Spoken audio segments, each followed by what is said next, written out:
Afu asubuhi ulivyotoka tu mwenye nyumba alikuja.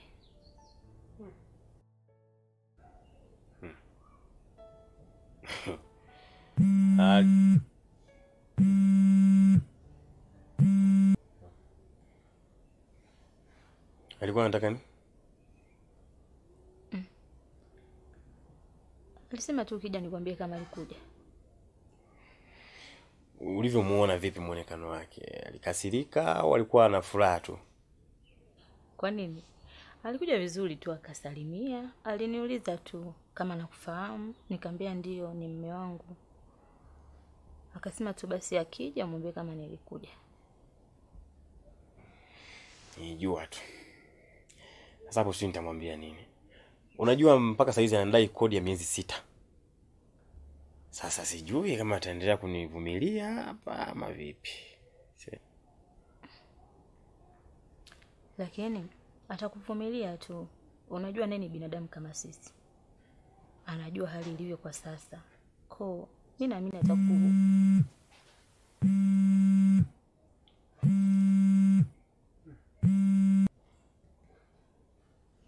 Sawa. Hapo umesema hivyo lakini sijui. Labda ngoja tuone itakavyokuwa. Lakini nani anakupigia simu upokee? Ni mama anapiga simu.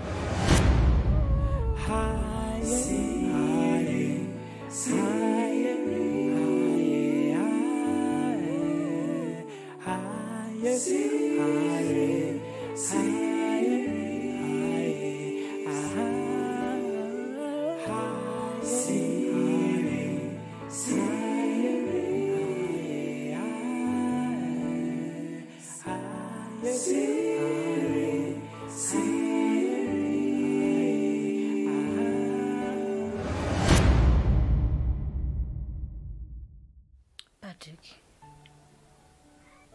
Mama anapiga simu afu upokee simu zake. Sasa mke wangu, sikia nikwambie. Unajua maisha tunayoishi ndani unayaona wewe mwenyewe. Sawa. Na mimi hapa najua mama anapiga simu. Ana shida ya pesa. Na hapa nipo mimi sina pesa kabisa yani. Nikisema tu nipokee hapa, najua anachotaka ni hela. Sasa mimi unaniona huko ndani, kazi sina.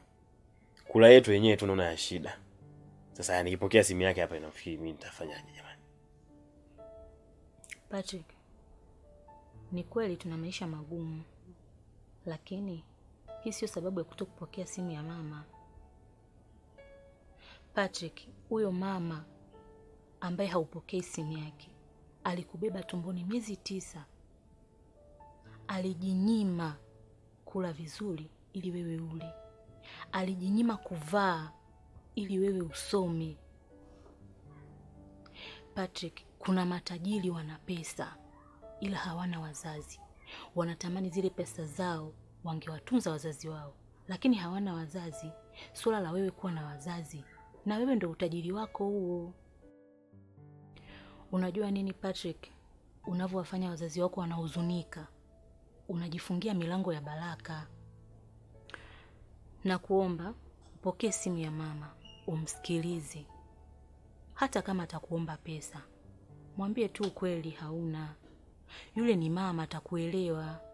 Huenda akakuombea ukapata pesa au ukapata kazi. Naomba ulifikirie hilo mume wangu.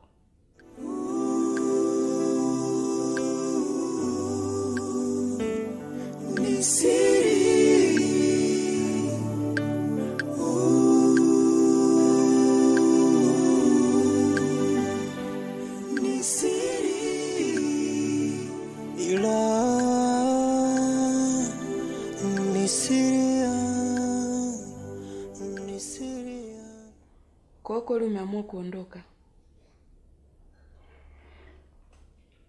Naondoka zangu. Nimechoka ya maisha kutishiwa. Kila kukaa sehemu mtu anakutishia, huku mtu anakufuata, kule mtu anakufuata. Hamna hata amani. Sasa mapenzi gani? Mapenzi gani? Sibana naondoka zangu. Mimi naona hiyo sio sababu. Au kwa sababu mimi nina mtoto. Ndio maana umeamua kuniacha kwa staili hiyo. Unazungumzia mtoto. Mtoto ana shida gani? Mtoto amekaa naye wiki nzima. Hakuna shida yoyote. Nazungumzia maisha. Baba wa huyu mtoto ananitisha mimi maisha. Kila nitakapokaa ananifuata. Kazini ananifuata, anaanzisha fujo. Sikai kwa amani. Fasaliti mtoto. Mtoto. Sasa Jabir, kama kweli unanipenda na unahitaji kuishi na mimi, kwa nini usinipambanie? Ina maana unaona shindwa kupambana naye? Afu yule mimi sio mume wangu. Mimi yule nimezaa naye tu. Ina maana kweli unashindwa kupambana naye? Ina maana unamuogopa? Sio kama namuogopa au labda nashindwa kupambana naye. Lakini jamaa anaonekana na kitu muhimu sana kwako. Ndio maana anatishia kila mtu. Anajiamini, anapigana na kila mtu. Kwa sababu ana mtoto na wewe. Siwezi kuishi sasa mimi au maisha. Alafu jamaa anaonekana anakupenda sana. Kwa nini msiishi wote tu? Ili kuwe kuna amani. Mimi siwezi kuishi maisha. Naondoka zangu. Jabir, Niache bwana.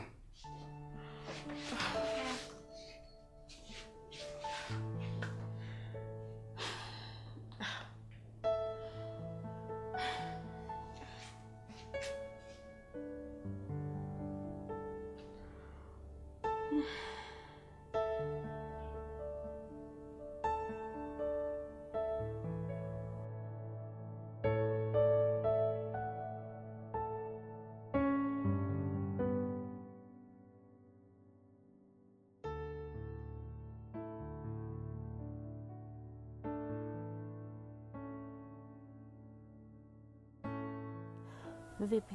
Mbona mnyonge sana? Ni kuhusu baba yako. Amefanya nini tena? Unajua babako anaonesha kabisa hapendi uishi na mimi. Kwa sababu nilivyoongea naye yani anaonesha kabisa yani yeye hajaridhika kabisa yani kuishi na mimi. Yani kama anipendi mimi yani. Patrick, kwa hiyo wewe umeungana na baba. Nitoe hii mimba nirudi nyumbani.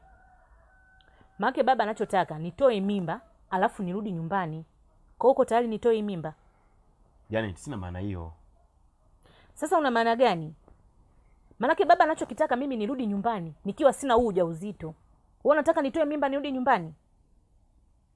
Kama kwa mwenyekiti tumeshaenda. Na mzee umeshamuona. Hasa mnachotaka ni nini? Sikia Patrick, kinachotakiwa hapa ni tuendelee na maisha. Baba yeye anataka mimi niolewe na mwanaume tajiri. Mimi naamini pesa zinatafutwa. Tutatafuta na tutapata. Mimi siko tayari kutoa mimba, siko tayari kurudi nyumbani. Tutapambana wote, tutapata pesa. Siko tayari kutoa mimba. Sawa. Mimi nimekuelewa Janet. Lakini na wasiwasi sana yani. Ila basi sawa.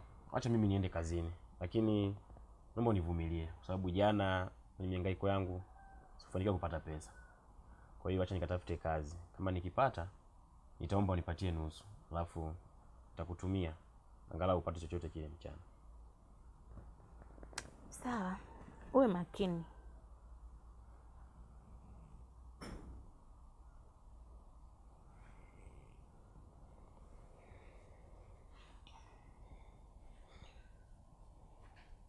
Sawa, baki salama.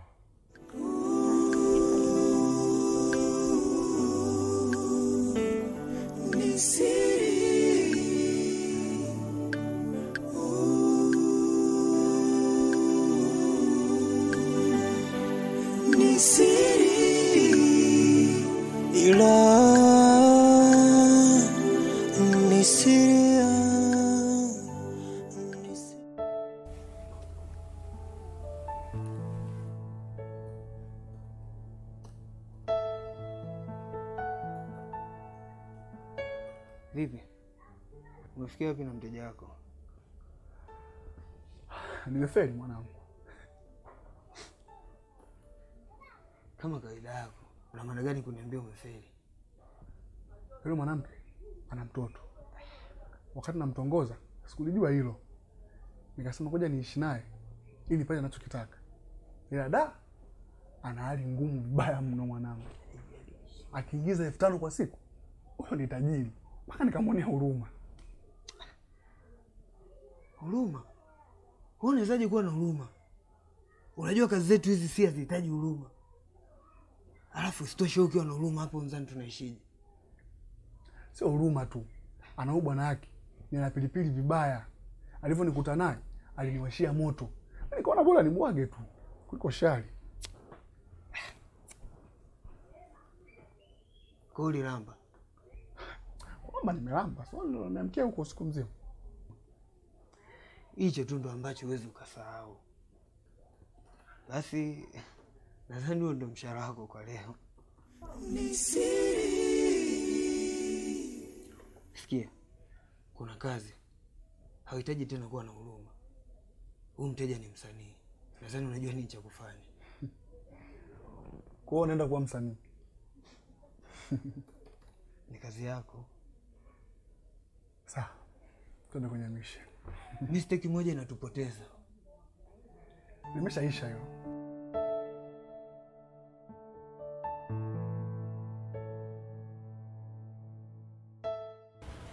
Patrick. Yaani unachoniambia ni kweli. Janet ni mjamzito. Ndiyo, na mimba yake na miezi 3 mpaka sasa. Lakini mimi sidhani kama iko sawa mzee. Wewe uko na mwanamke saizi.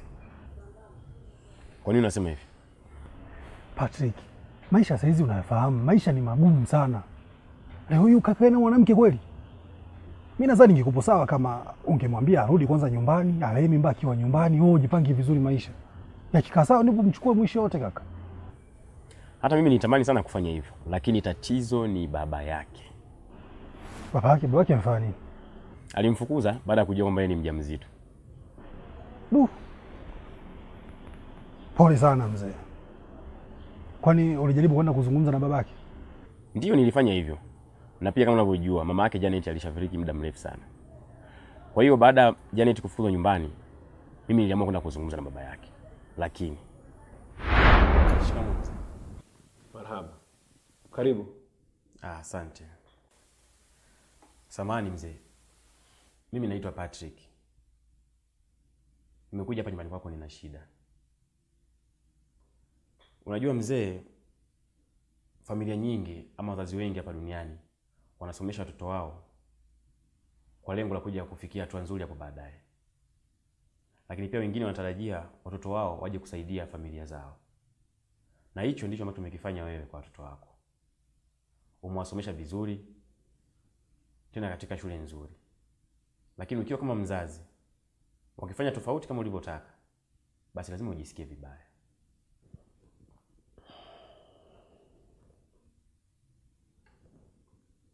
Kijana, umesema una shida, lakini mpaka sasa hujasema shida yako. Au umekuja hapa kunifundisha jinsi ya kutunza familia yangu? Hapana mzee, sina maana hiyo. Basi sema shida yako haraka, kwa sababu sitakuwa na muda wa kutosha kuendelea kusikiliza. Sawa mzee. Kwanza nitamkuta tena samahani. Na umemfukuza Janet hapa nyumbani baada ya kugundua kwamba yeye ni mjamzito. Na mimi ndiye ambaye nahusika na ujauzito ule. Lakini naomba utusamehe mzee, kwa sababu pia tukukusudia kufanya hivyo. Lakini lengo kubwa mimi kuja hapa, nimekuja kuomba Janet arudi hapa nyumbani. Kwa kuwa mimi kwa sasa maisha yangu hayajakaa vizuri mzee. Kama utakubali Janet arudi hapa, mzee nakuahidi, baadaye nitakuja kumchukua Janet. Na nitafuata taratibu zote ambazo zinatakiwa. Kijana, kwani wewe na Janet ulikuwa hamjui kabisa kwamba mnatakiwa kujipanga kwa hilo? Mimi nadhani mlijua. Isitoshe wewe ni kijana wa kiume, inabidi wajibike kwa hilo. Ni kweli mzee, lakini naomba unisaidie. Huu ni muda wa kwenda kazini.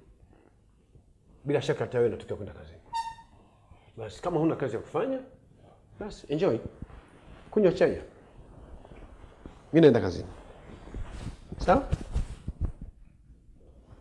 Endelea. Hivyo akaondoka, hakutaka kabisa kunisikiliza. Dennis, unacheka? Kuna ambacho nimeganya chekesha hapa? No, siji kwa babaya mzee. Lakini ninachojaribu kufikiria ni kwamba uliweza vipi kwenda peke yako kaka? Uone kwa ni dharau hiyo.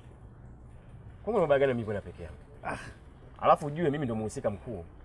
Na kitu ambacho ukijui Dennis, mimi sikwenda pale kwa ajili ya kutoa mahali.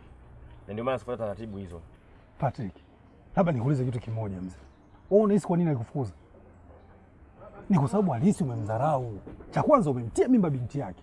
Cha pili ukaenda wewe kama wewe. Ulishindwa kutafuta mtu mzima akakuwakilisha kaka. Ndio hivyo, sina namna. Inabidi niendelee kupambana. Yaani kwa jinsi ninavyokifahamu kichwa changu, ningekupo ni mimi, ningefanya maamuzi magumu sana mzee. Maamuzi gani? Ningemwambia atoe mimba, alafu arudi kwao. Yaani no mjadala mzee. Janet ni mwanamke tofauti sana. Anaona ni bora aondoke nyumbani na sio kutoa mimba. Okay, sasa wewe umeamua nini sasa? Kwa kweli mimi nimeamua kwa upande wake tu. Unajua Dennis, kitu kimoja ambacho ukijui. Sisi ni vijana. Alafu pia tunapambana, tunajitafuta. Ndio maana mpaka hii leo uko hapa sasa hizi. Upate 200 300 ili maisha yako yaende. Alafu pia wewe una mtoto wewe. Sasa unatafuta hapa kwa sababu mwisho wa siku naamini kwamba utapigiwa simu, utaomba hela ya matumizi na inabidi utume. Kwa na mimi vile vile nilizoea maisha yangu nikiwa peke yangu. Nilale njaa, siku mbili zipite nisile au nipate kibuku ninunue vichipsi nile, asubuhi nimeamka basi najua maisha yangu hivyo. Lakini toka amekuja Janet kwenye maisha yangu nimepata nafasi ya kupambana. Siwezi leo hii nikambeba eti nije naye kwa sababu ni rafiki yangu. Kama tukale kwa Dennis, alafu turudi nyumbani. Au twende tukale same plan turudi nyumbani, hapana. Ndio maana ni bora nipambane ili mwisho wa siku nipate cha kupata, nimpelekee nyumbani. Kwa hiyo kupitia yeye mimi nimepata sababu ya kuendelea kupambana na nitaendelea kupambana pia. Sawa. Endelea kupambana baba. Kwa sababu chips zangu zinaungua.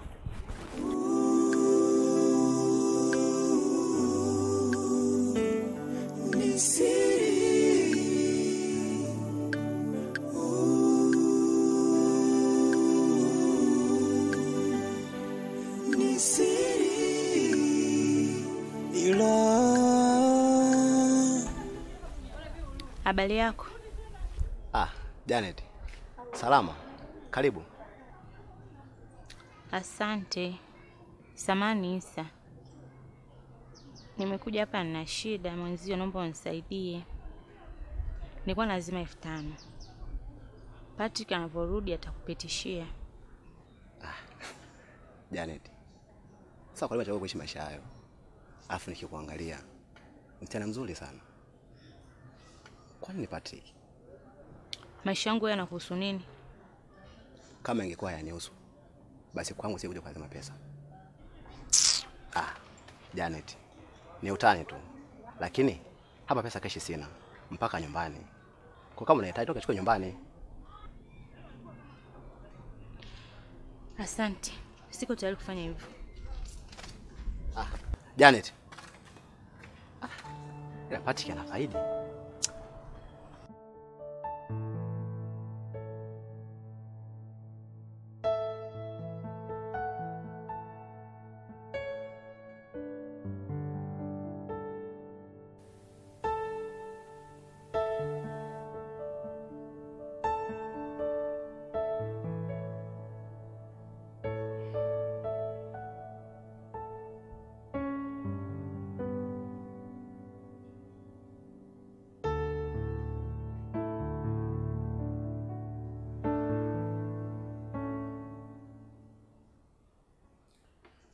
Sasa kuna maana gani mimi kuwa hapa?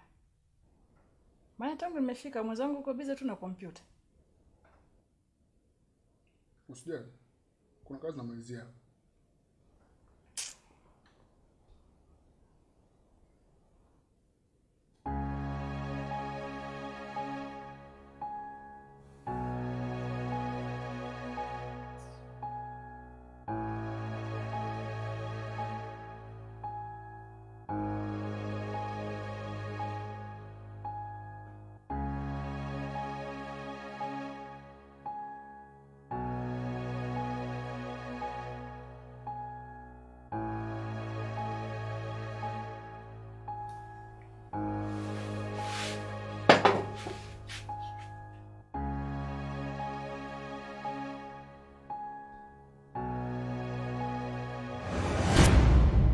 japo natamani kukueleza yaliyopo moyoni,